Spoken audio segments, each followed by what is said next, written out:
from the bass like this. It's like this. It's like this. It's like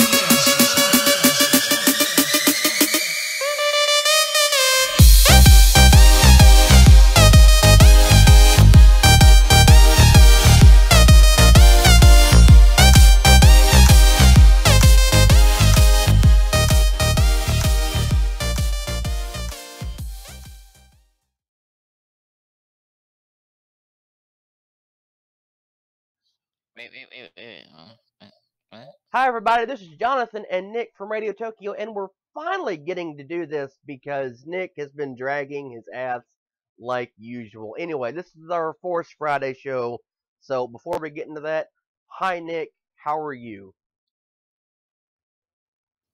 I am tired. Very, Be- very tired. Because you've been dragging your ass, we all know this. It's something I have to do sometimes. No, you don't have to drag your ass, you just do it because that's your thing. It's why people love me. See, the last time I checked, everyone seems to kind of hate you. Like, everybody loves Danny. But actually, you know what? Danny is actually not here. Damn it. I kind of wish she was. But it's okay. I didn't post it on Facebook, but she's having another real life issue right now. She has some family in the hospital. I'm not going to give away too many details, because it's still kind of a personal thing. So just, keep her in her, keep her in your thoughts and prayers and whatever else everybody does. Yes, we miss you, Danny, and we really hope that everything will be okay for you, and we hope everything gets better. We do, but yes, it is actually Force Friday, at least for another 20 minutes for me. It's already past midnight for Nick. We intended to do this earlier, but as I mentioned on Facebook, we had some real life stuff coming up, and Nick drug his ass again, like always. But yeah, holy shit, Nick! The Star Wars toys came out today. Aren't you excited?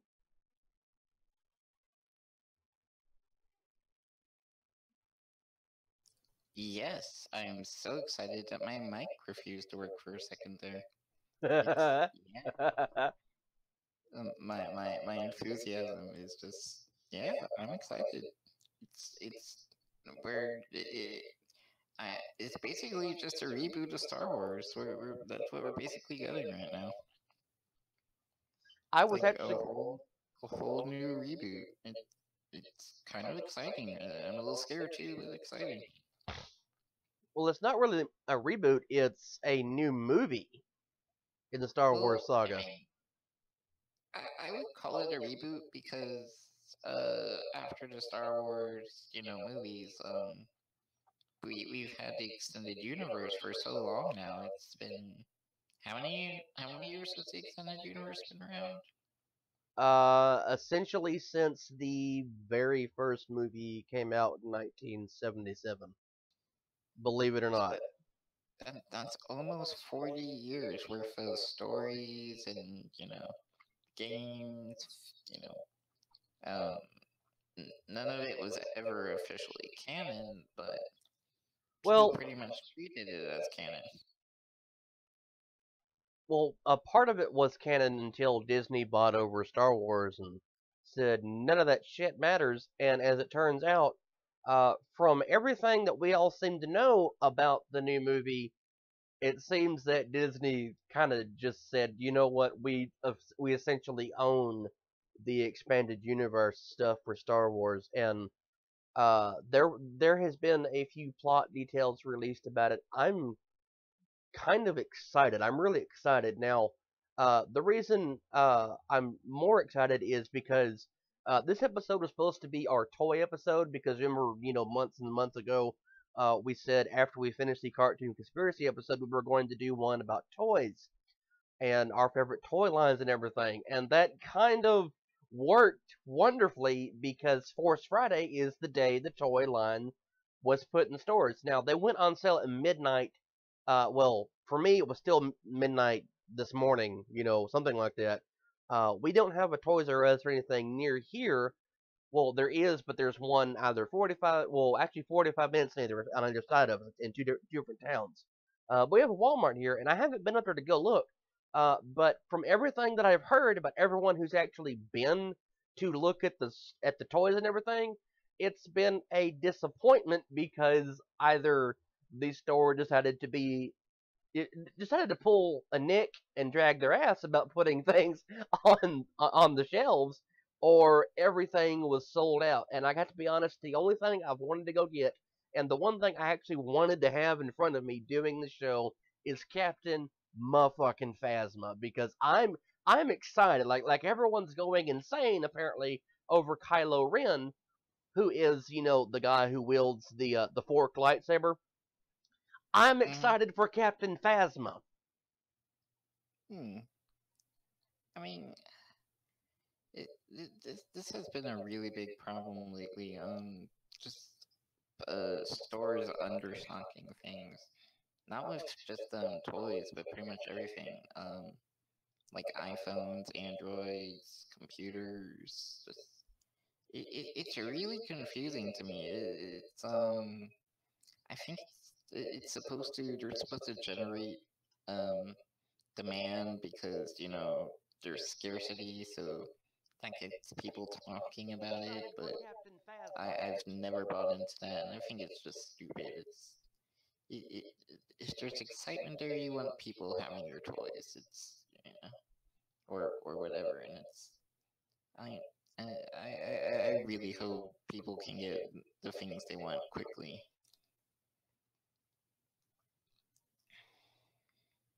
Well, see, my concern is, uh, okay, from what I understand, Hasbro is doing the toys, and sometimes Hasbro is really bad about actually getting their products out and doing what the fans, kind of want Hasbro to do. And there's been a lot of concern here lately, especially amongst like the Transformer collectors, because Hasbro has decided to cut production costs on a lot of their figures.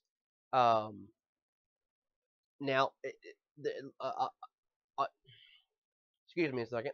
A lot of figures, like again, like the Transformers, they have these little uh, holes in the like the arms and leg and everything, and that's intended to use less plastic, and that's kind of the reason behind their current line that's out right now, where the figures are supposed to be easier to transform because they want more kids to buy them and everything. Like it's weird, but I'm hoping with all genuine sincerity that these new Star Wars figures hold up to the hype, because I'm goddamn I'm excited about getting them, and I haven't been excited about wanting to go buy a toy in a long time now. I mean, there's several Transformer figures that are out that I would like to go get, but I'm really really really excited about these new Star Wars figures, just because it really, if for no other reason, we're getting to see characters from the movie that we haven't seen yet.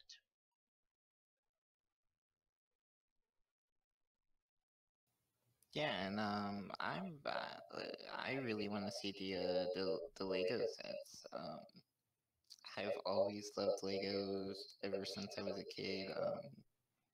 I love building them. I love playing with them. I love just everything about Legos, and I really really want to like some of the X-wing, the Lego X-wings. They look amazing. It's I like everything about them looks just awesome. Because I had one of the old X-wing Lego, and even this one just looks even better. It really does. It looks even better. I don't know if you watched any of the live stream where the figures were actually revealed to the world for the first time ever. But that was the second figure that I saw, the second toy rather. The first one was, of course, the new lightsabers, because everybody wants the lightsabers. I have to say this. I feel like I'm a bad consumer if I don't say this now, granted, there's little chance that anyone, that matters is going to hear me, going to hear my opinion of this. But watching this video and watching these people play, with these lightsabers, uh, the idea is astoundingly brilliant. Okay, it's the way they are, the way they function is you get like a standard lightsaber toy, except it's a little bit shorter. Like standard the electronic ones, like they've been putting Hmm. out for nearly 20 years now. Yeah. You get that, and you get two little dagger-shaped ones, and you get a bunch of little connecting doohickeys and whatnot. Now, they're supposed to have screws, like a screw pattern on them, so you can lock them together. And I was watching. The first reveal was, I believe, in Sydney, Australia, or somewhere around there, and the kids that were doing it were able, like, I mean, little kids, maybe 12, 13 years old at most, were able to just shove them on there and pull them apart. But looking at them again, there's a little screw pattern in there, so you're supposed to twist it and lock it together, but they can just snap on and off. Now, that's neat and everything for like a little kid that wants to do it, but my problem with this is how quickly is some little kid going to put something together and swing it, and it's going to come flying apart and hurt somebody, or break something. Now, I'm I want to be all excited about this line, but I'm, as an adult, I have to look at this and say, someone actually could get hurt, and that really bothers me that the first toy the world got to see, that could possibly happen. Now, I know, that it can happen because I've owned several of them, several of these lightsabers over the years. I currently still have my um, Count Dooku lightsaber and the Anakin lightsaber from episode 2. Well, the Anakin lightsaber actually got broken because one of my nephews uh, fell back against it. He was sitting on the floor, and it was behind him, like it was propped up behind him, and he fell back and he snapped it in half. Oh Hmm. my god. Anyway, yeah. But I mean, they're still kind of cool, and I've had several ones in the past. Like originally it was Luke Skywalker and Darth Vader. It was those lightsabers that came out around the time the special edition was released in theaters, and they do snap. Like you can hit them hard enough on something, and they will break. So my concern is, one, has that been fixed? And two, is this not going to fly apart and hurt somebody? I'm not too worried about it flying apart and hurting someone. If it flies apart, I really don't think it will have enough force to really hurt anyone. It might knock something over, but it, it's just kind of, I'm not too worried about it. It's just kind of the normal danger that you have with kind of any toy, especially just things like that. So you gotta teach your kids how to use their toy the right way. Uh, there's not much more you can do other than that. It's just, I mean, it's a concern. Like I said, as an adult, it's not that I'm a parent or anything. It's not that I'm worried about my own kid being an asshole with his toy and hurting somebody. It's just looking at it, I kind of have the concern that I think my parents had for me with a lot of stuff that I had. I could have seriously hurt myself, but then again, I grew up in the 1980s, and we didn't have dumbass kids who did dumbass things. No offense, parents now, but your kids are dumbasses.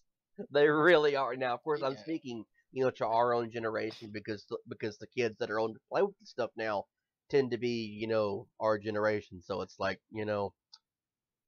us people need that's to what get I on this. mean. Don't raise your kid to be a dumbass. Basically, just teach them not to try to slam the lightsaber down against something like like an idiot. And other than that, it's just kind of I'm not worried about it. It really is kind of a weird feeling, to look at a toy and say, "Well, my God, someone could get hurt," and it's the I was always worried growing up. Not really worried, but I was kind of bothered by my parents saying, "Well, be careful with this," like, come on now, it's a toy. What's gonna go wrong? And then the next thing you snapped it in half, and there went your $25. Because that's A- about what they used to cost. I haven't bought one in 15 years Apparently, now. this is gonna be $50. Wow. Yeah. Now, I mean, Well, like, inflation. well, see, like, it's not as if you're getting something that's not worth the money, because you're essentially getting an electronic lightsaber, two little dagger thingies that light up, and then a bunch of shit to connect it. And according to the box, you can connect it 100 different ways. I really don't see it being 100 different ways. I think maybe you'll get maybe 10, maybe realistically. I see 1, 2, 3, 4, 5, 6, 7, 8 technically different lightsaber weapon toys, kind of. So theoretically, you could do it a number of ways. Maybe I don't know. Maybe I'd say 20 to 30 probably, depending on what you want to do with it. That's a reasonable thing, a reasonable estimate. But see, my concern was another concern actually. Um, what you get in the box is, you get like a standard, single butted blue lightsaber, which, by the way, if I'm not mistaken, it's not some brand new design, and it does not seem to be anything that's directly from the movie. It's actually Mace Windu's lightsaber Really? with a blue blade. Um, but yeah, like, I'm looking at it, and the big long one is a blue blade, and the little dagger thingies are green. Like, what if I wanted two green daggers and a blue blade? I would buy that. And looking at this, I'm thinking, you know, this is a brilliant marketing scheme here, because what if I want to make a double bladed blue lightsaber, or yeah, two blue blades or whatever. I'm gonna have to Yeah. buy two of these things and then connect them together. Now that's a brilliant idea, and it's wonderful and all, but I mean, why not have different sets? Like, why have one? Really, why not make multiple Well, variants of it? I mean, you could what make so what much more money by having a set that's got a bunch of long ones and then a bunch of small ones, and you could I don't it, I don't know. well It's a weird concern. what they could do is they could just sell a pack with the different colored saber parts, like like a long blue blade or a long green blade or red or yellow or whatever people want to put on it. Just like sell a standard pack of those that you could buy in addition to this. So, people could make the kind of blades they want to make. That would actually be a good idea. I mean, Yeah, just but see, like, maybe okay, I don't know how much it would cost to do that, but well, see, like, uh, the whole idea behind this is you're supposed to be able to build your own unique lightsaber. Well, if I want to yeah. build, let's see, if I want to build my own unique lightsaber, I'll just go to the hardware store and buy some shit and put it together. Um, But we're but talking about but if we're talking about toys, we're saying essentially all the kids are going to have the same lightsaber, because yeah, really, because you only have honestly, the blue blade and the green daggers. well, see, honestly, with how popular Kylo Ren seems to be, who, by the way, I want to go ahead and mention this. Kylo Ren is apparently not a Sith Lord. He is just a worshiper of the Sith, which Really? it makes sense, I guess, in a lot of ways. I don't understand it. But supposedly, uh, he's the one holding up Darth Vader's burned helmet. I don't know. There are 14 cajillion theories running around I about The Force Awakens right now. I hope they don't do it like in the first movie with the or episode one at least with what's his name, the what was the Sith guy? Darth Maul? Yeah, Darth Maul. It could, where Darth Maul just shows up and then he dies, because that would be really disappointing in my opinion. Well, see, apparently what is going on in this is this is not the Empire, and this is not the Sith, and this is, I guess, essentially the New Republic. I'm not exactly sure, but this is just a group of Empire worshippers. You know, like they like the Empire and they want to see the Empire come back. You know, which it's weird to think about this. It's really weird to think about this because if that's what's happening, and this is established as being 30 years after the destruction of the second Death Star, that means that the overarching fan theory all these years is that the Empire was defeated at that point in time, and what we have been told because of the expanded universe is that's actually not what happened. And honestly, a galaxy spanning empire could not just be defeated because you killed the top two guys. Look at the Yeah, real world example of the Taliban. It don't work that way, everybody. What's going to happen is there's going to be someone somewhere who's going to try and take over because that's the way organizations like that work. And apparently, the theory is dependent on the fact that after the Emperor was killed, after Darth Vader is dead, the Empire just capitulates and it's all over with. No, it's we're talking about a entity that's capable of controlling the entire galaxy. I mean, it was essentially the Republic just with a different name, and the Republic was able to control most of the galaxy, except for the Outer Rim territories and the territories owned by the Hutts. But instead, the Empire was able to consolidate that and rule the entire galaxy. So I no, I never understood why people just thought the Empire just magically vanished away after they killed the Emperor. It that yeah, I mean, maybe you'll rise up under a different name or banner, but you're not gonna get rid of it that easily. no, you're you're Uh, you're you're, I you're don't. really not, and it's weird. I mean, the Republic or the rebels. They obviously probably might be able to take Coruscant back, or some of the systems back, but there's obviously still an Imperial presence. There's still a lot of work to be done in the Star Wars galaxy. A lot of work and a lot of fighting left to do. So I never like, oh, you killed the head guy, we win, now they're doomed, right? No, that's that that's not how a military works. It's not how organizations work. But see, like, essentially, what I'm getting from this is that that's what happened is because the empire, because the emperor was defeated. You know, it's all over with now. What really bothers me is there was a brilliant storyline from the expanded universe of Star Wars that said the Emperor was actually cloning himself.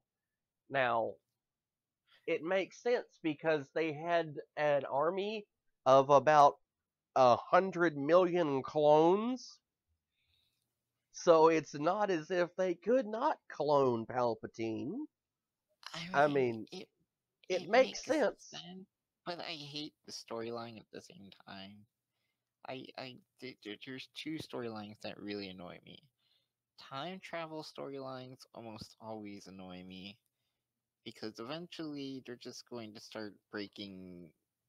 The plot holes just exponentially expand. I don't care what time story you're talking about. I don't care what they're doing. eventually the storyline just breaks apart at the seams. And clones annoy the hell out of me. It's just uh, I can't even put it to words. They're just really annoying storylines to me. But yet the Republic depended on an army of clones to defend I it. it was never something that I liked. I liked it a lot better when they said, okay, the stormtroopers are not clones anymore. They're people. That that that was much. It, I love Star Wars. I know there's clones in Star Wars. I know it's a big part of Star Wars, but it's something that I don't like about Star Wars.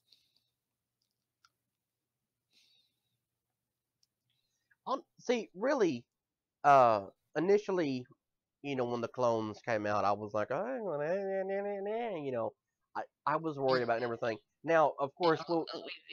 I'll give you the reason that annoys me. I know the reason. Because what they always do is they clone one of the good guys. And then eventually down the line, the good guys and the clone meets up. And then they get in a fight. And then someone has to choose to shoot one of them. And it's like, oh, I'm the real one. No, I'm the real one. And I've seen that storyline done so many times now that it's just, no, no, stop it. Please, no more. but see, that's not what we got with the Clone I, Wars. We had I actually one know, of the bad guys was cloned. I know, but it just still annoys me every time.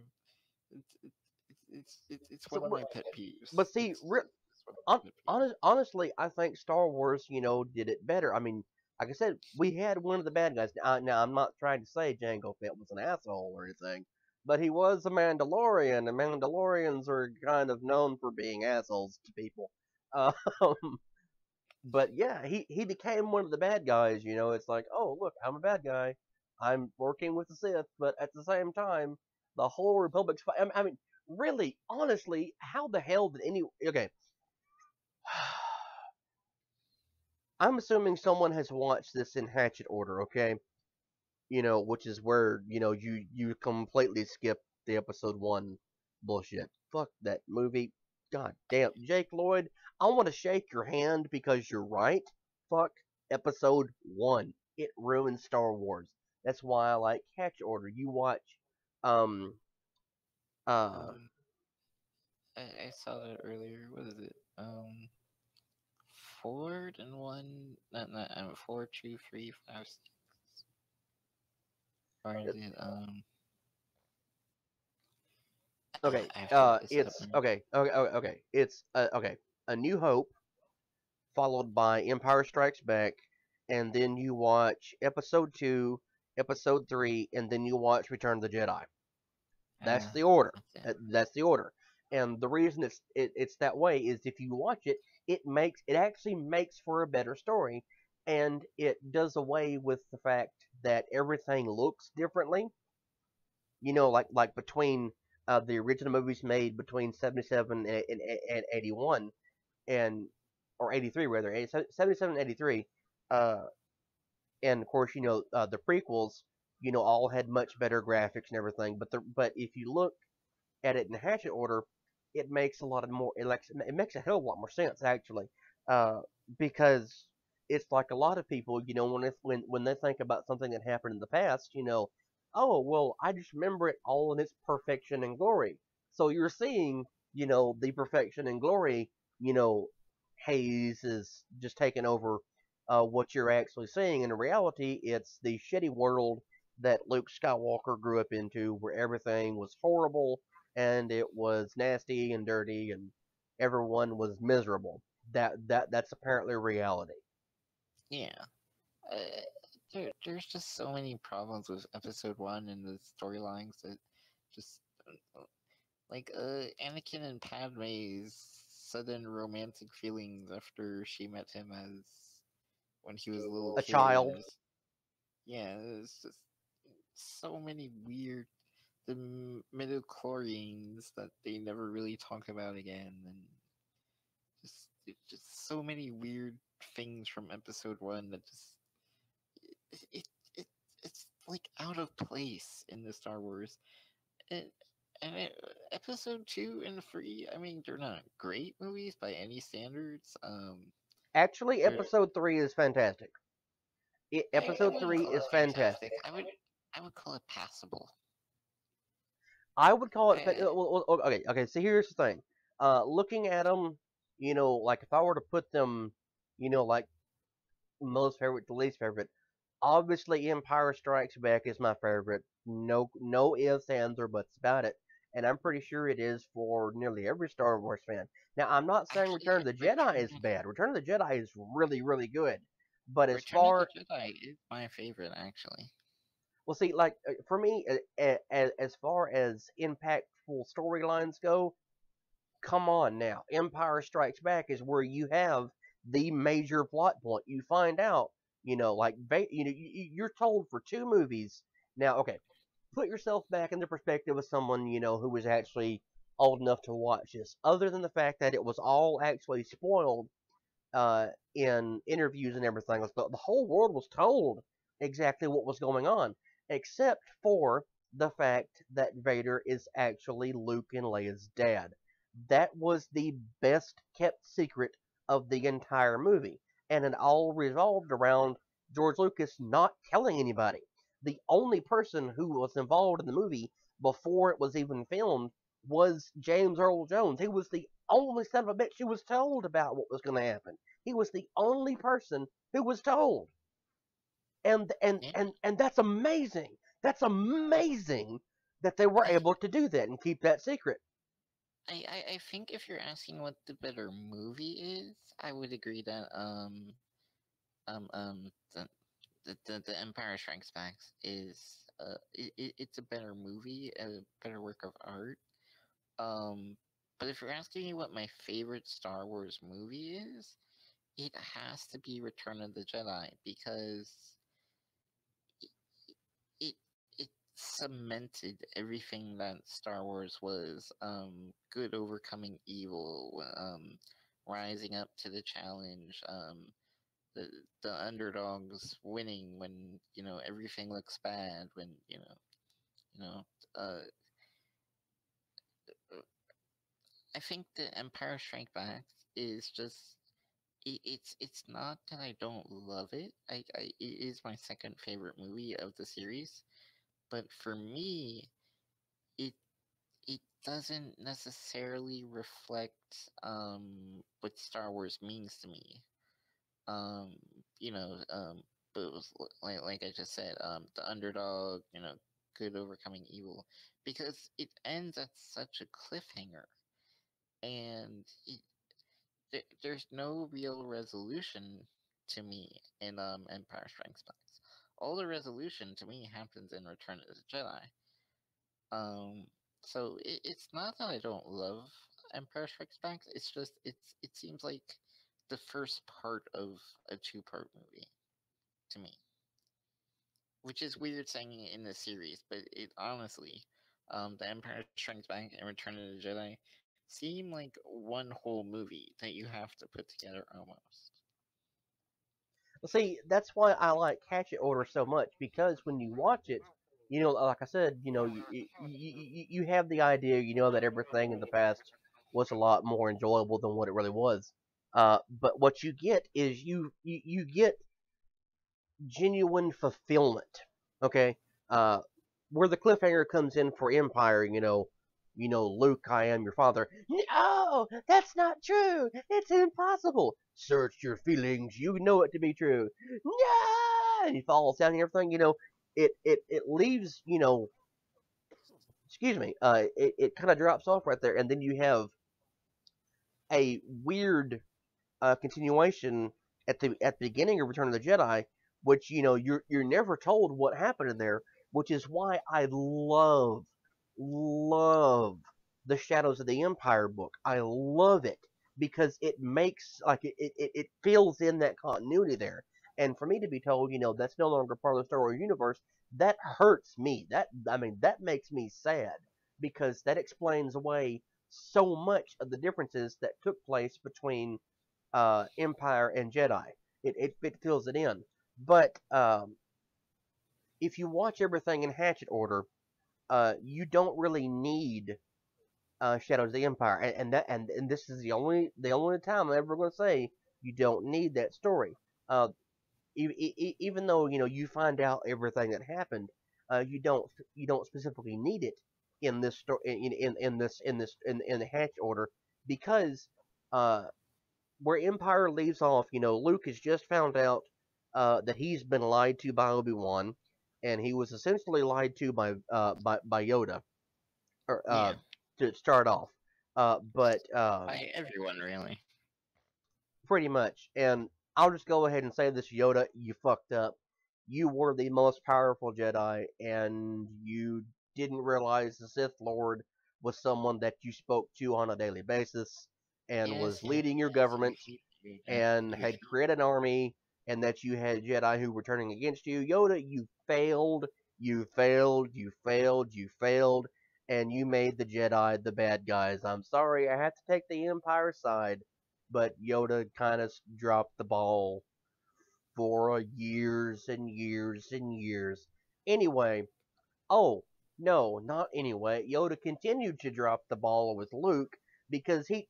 Do you know how many problems would have been solved if they had just told Luke, hey, the asshole in the black armor is your daddy, and he wants to rule the galaxy, maybe, you might need to speak to him. No, instead, they led Luke on this big adventure to where, well, I have to kill Darth Vader. He killed my dad. No, no, damn it. The Jedi aren't supposed to take revenge.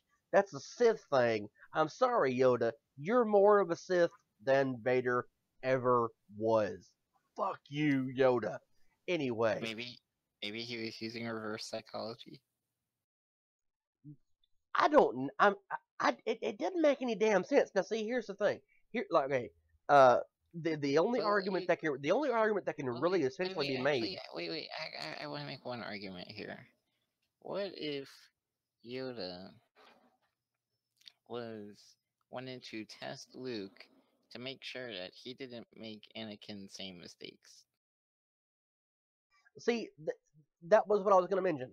The really the only argument in favor of Yoda is that Yoda understood that the prophecy that supposedly took place, involving Anakin, supposedly whatever, was actually not about Anakin, and instead it's Luke. Well, Luke's going to bring balance to the Force. Okay, okay. Thinking about that doesn't make any damn sense. How exactly did Luke bring balance to the Force?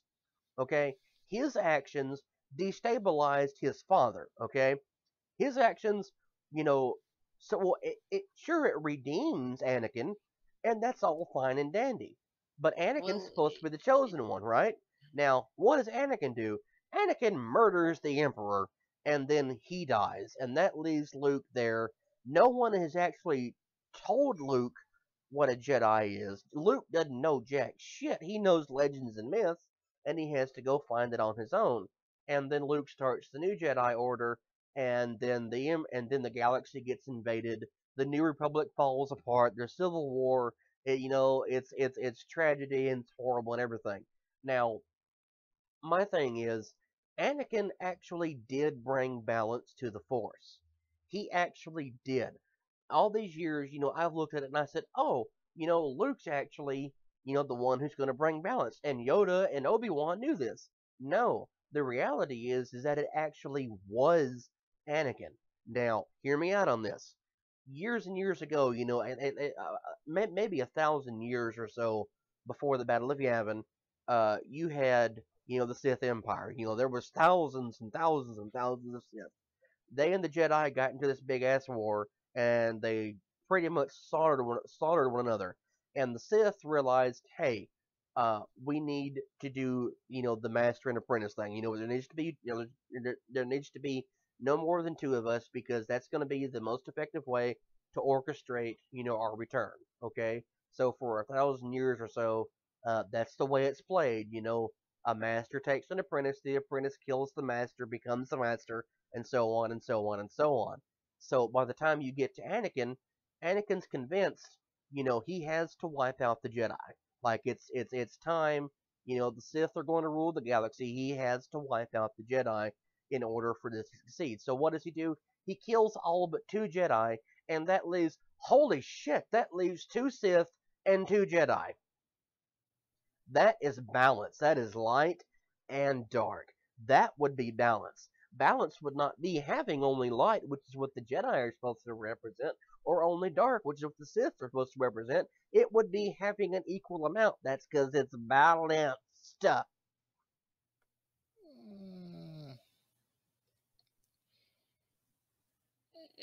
Think about it.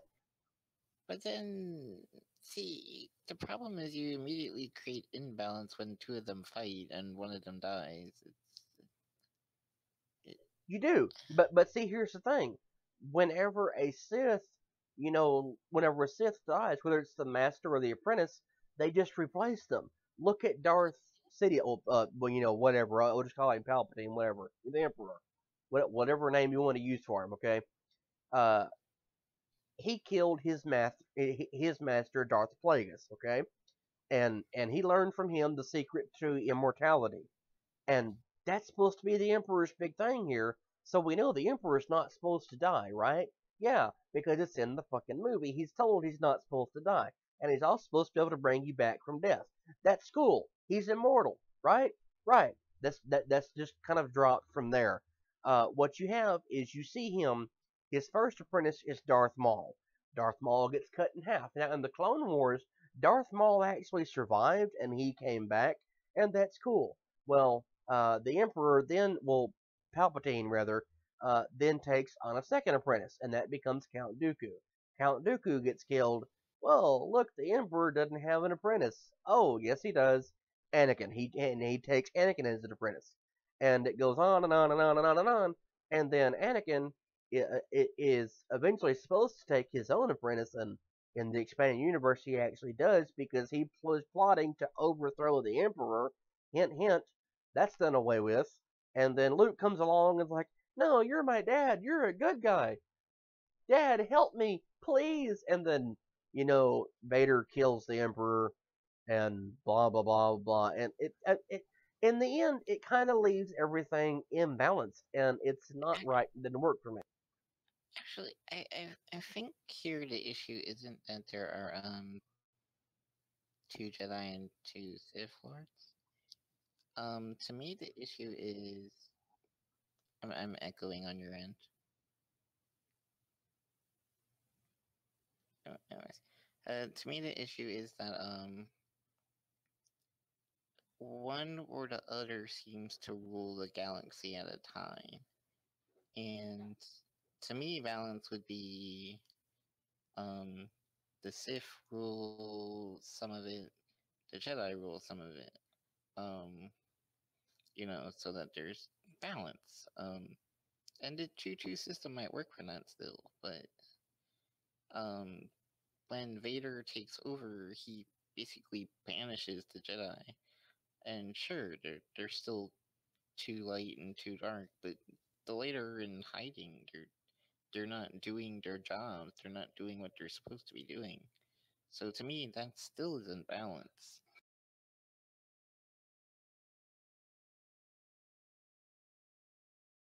It's kind of a weird exchange, but like according to the expanded universe, what happens is Luke kind of goes back and forth between being a Jedi and being a Sith, and it really what I think happens is for 1,000 years or whatever, the Republic stood. Now, granted, it was corrupt on the inside. You kind of found that out, but they were able to generally keep the peace for the most part. And then the Empire comes along, and the Empire was, now we all know it was corrupt. Obviously, it was, but for 18 or 19 years, the Emperor even kept the Senate in place. He didn't abolish it until a couple of days before the Battle of Yavin. So that means he was still listening to people from all around the galaxy that were coming to speak to him. Like, I mean, he made all the, he made all the decisions and everything, but the people still felt it was all democratic. And there generally seems to have been peace for those 18 years, except for the rebellion being, you know, in existence and attacking people. Like it's it's a little weird, honestly, and it's to me it's probably the biggest plot hole in all of Star Wars is what really was the balance that was brought. Because I mean, it seems to me if we're just talking about the Force, then light and dark would be equal. But I don't know. Yeah, I mean, and then the other problem is, well, if it's supposed to be just two Jedi and two Sith, well, then Yoda was around and Obi-Wan, and they were training Luke at the same time, which would make three, which would upset the balance again, even though sure Yoda dies later, but then both Obi-Wan and Yoda die, so then it, it's really confusing trying to think of the balance as just two and two.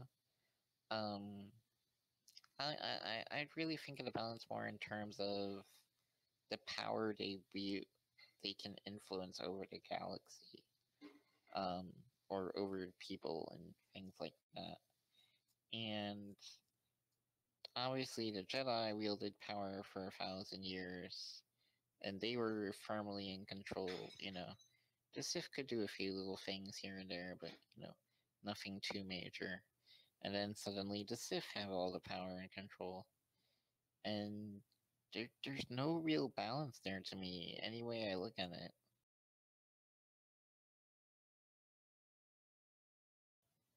So I think later, way into the extended universe, there becomes like uh the Empire and the Republic actually team up, and then the Jedi help them or something. I'm not sure. And then my other problem is, what exactly is the Sith's purpose in balancing things? What are they? Uh, they've always just seemed like evil bad guys. What benefit do they bring to the table? But what if there is no balance from the Sith and the Jedi? Or what if it's just a nonsense situation that doesn't matter? That would seem to make way more sense than anything we've proposed. Like, what if, the only balance is Han Solo?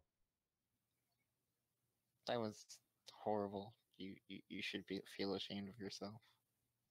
No, because Han Solo is awesome, and we all know Han Solo is awesome. And if you Yes, don't like Han Solo, then you need to get a job, I guess. I like Han Solo. I just that just what you said didn't make sense. It makes Anyway, it makes perfect sense because he's Han Solo. And honestly, I'm excited to see Han Solo in the movie. Uh, I have a. It was a little playset. It was Jabba the Hutt. It's the only Jabba the Hutt figure I know that's ever been made. But it was from the special edition Star Wars, and you can, kind of wiggle Jabba, and he would, wag his tail and everything, and his arms move. It was the '90s. Fuck off.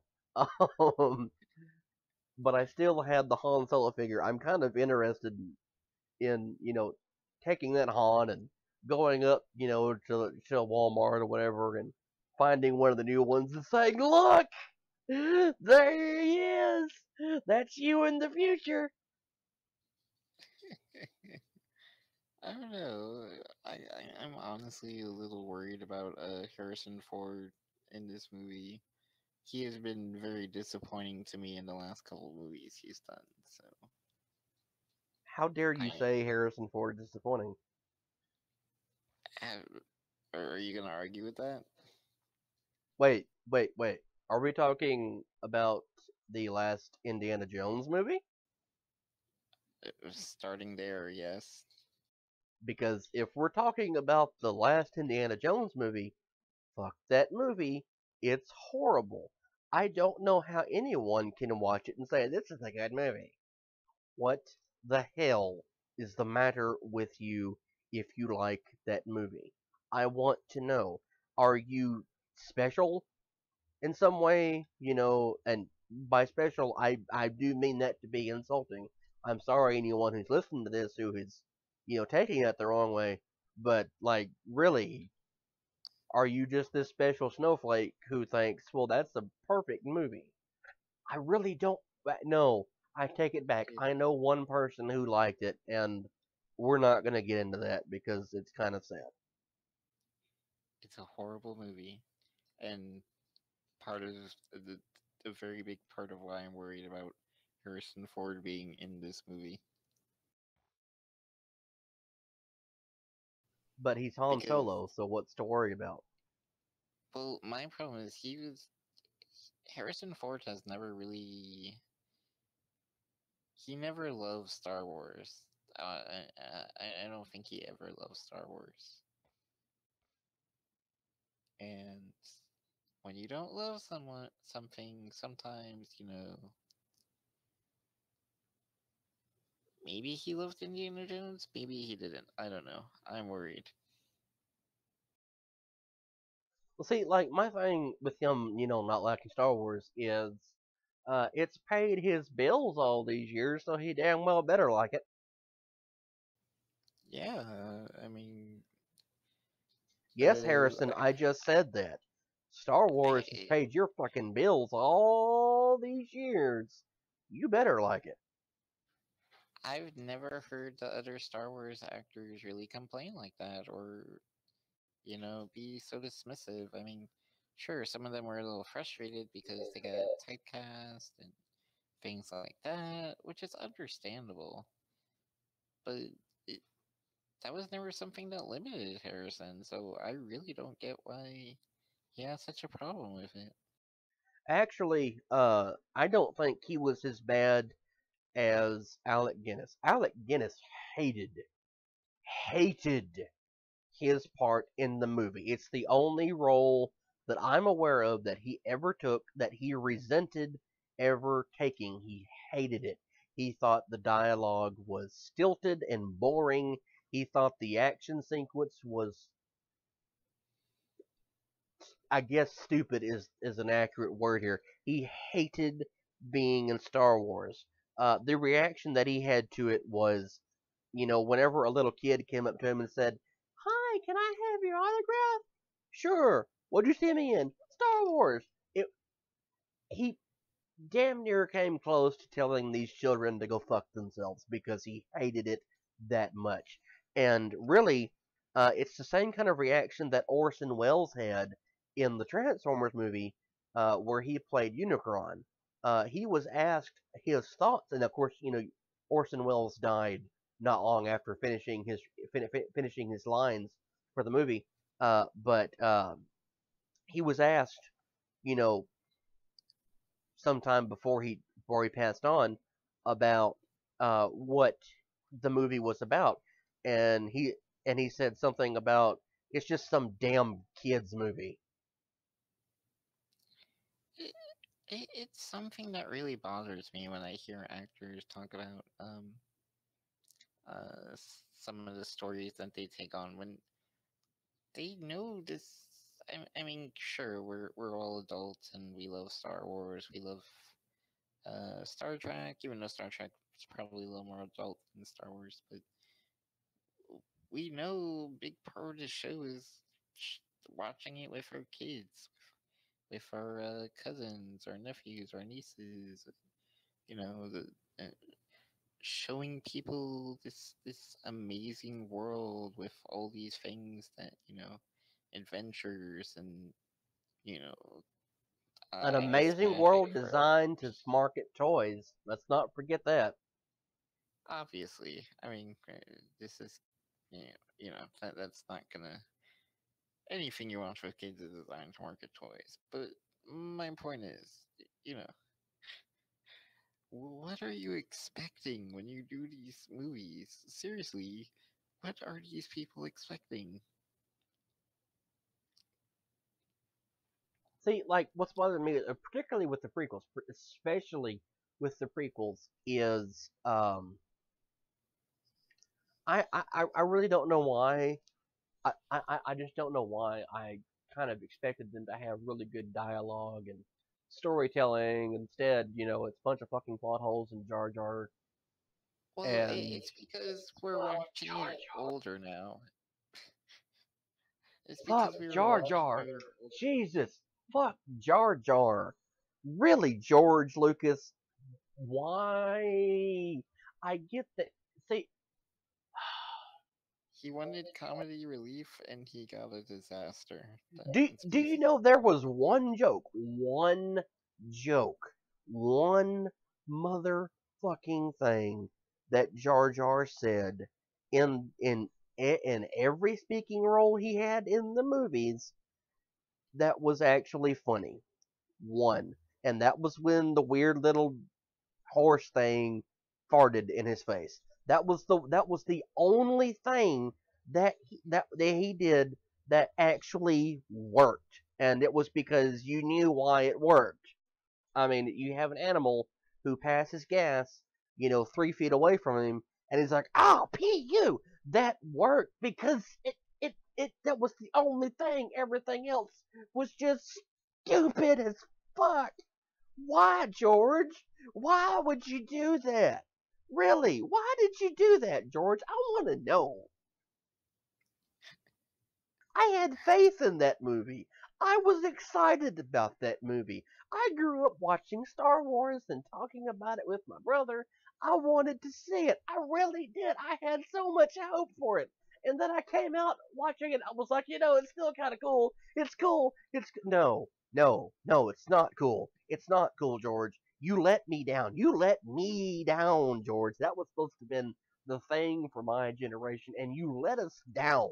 You just it, George Lucas was essentially Yoda in this. He promised us so much awesome, and and then we got a movie that Jake Lloyd, little baby Anakin Skywalker, fucking hates it. He didn't want to talk about it. He gets kind of like violently angry. He didn't hit anybody, but like he just Okay, like he's I like fuck you. I don't want to answer your questions about Star Wars. Ask me about my life since being Anakin Skywalker. I can understand Jake's hatred for the movie because it did kind of ruin his life. I don't know if ruin is the appropriate word here. I think I really think there needs to be a better word for devastate. That's actually pretty accurate. Destroy, It annihilate, devastated his life. Like it looked at essentially episode one. sunder. Episode I was saying annihilate, destroy, sunder. Yeah, yeah. Yeah. Essentially, episode one looked at little 9-year-old Jake Lloyd and was like, you know what? I'm gonna fuck up your life, and it did. It did. See, It ruined see his him. life. His, I, we're I talking can about someone. understand. No, I can understand Jake hating Star Wars. I can fully understand that because of what it did to him. Harrison, I don't understand that at all. But Jake, okay, him, I can understand. It's strange and weird. I mean, like, really.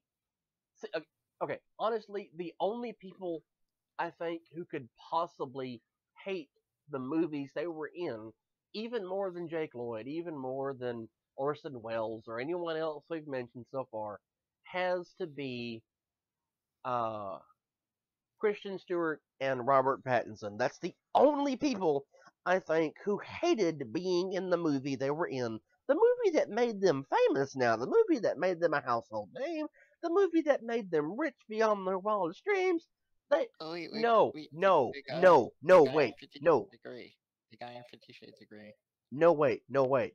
There is one person. There is one person, and we're gonna end on this because if we don't end with me saying this, I'm gonna start ranting and I'm gonna get angry. So I'm gonna go ahead and I, mention this person's wait, name, and we're gonna I get feel like into it like I you know feel what? like we need to do a show just on this, on Oh, movies oh, that actors Nick, hate doing. Nick, do you have any idea who I'm going to say?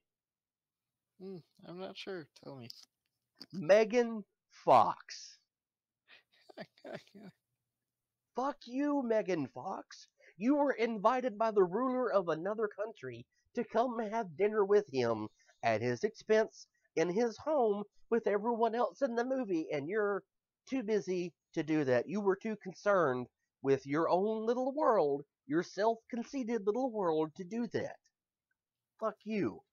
Fuck you, Megan. I'm sorry. I think you're hot and all, but no. Fuck you. Really, you were eye candy in those movies.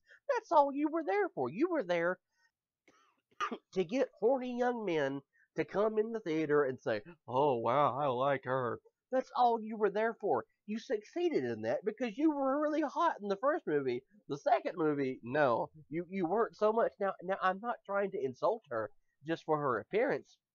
I'm just saying that was her sole function in the movie. And she was I really so don't understand unconcerned how she. about what was going on around her, it was pitiful. When they were filming in Egypt, they were invited. The only people, that ever get to actually climb on the pyramids are people that Zahi Hawass allows on them because he has that much control. And he said, you know what? We know you're going to have to film on it, so please come over here, look at it and have, just have, just enjoy yourself, take a few moments to walk around and everything. And I just forgot his name. He played Simmons in the movie. I know his damn name. Anyway, he managed to climb up, like one or two little steps, and he just broke down in tears. Do you know what Megan Fox had to say about it? Tell me. I'm here to film a movie. I don't have time to go play around in the fucking sand. And that's where we're going to end because it's been a little over an hour right now. And I don't want to start on a Megan Fox rant at the end of this video because, you know, I learned from George Lucas. It's a cliffhanger. At some point in time, we're going to get into my anger issues with Megan Fox. But thank you for listening. Thank you for telling Nick that he needs to quit dragging his ass. He needs to be on when he needs to be. Thank you for thinking about Danny. Thank you for liking and commenting, sharing, and subscribing. Did you go buy a new Star Wars figure today? If you did you like it? Did you, have fun looking at the toys? Are you excited about the movie? Whatever. Tell us in the Were they comments to sold this out? video. Post us on Facebook. Whatever. What was that, Nick? I was saying, were they sold out when you went to go buy one? Yeah, were they sold out? Because apparently some places dropped the ball on it. But yeah, that's going to be it. Again, thank you so much. We will talk to all of you later. Goodbye. Have a great weekend. Bye, everyone.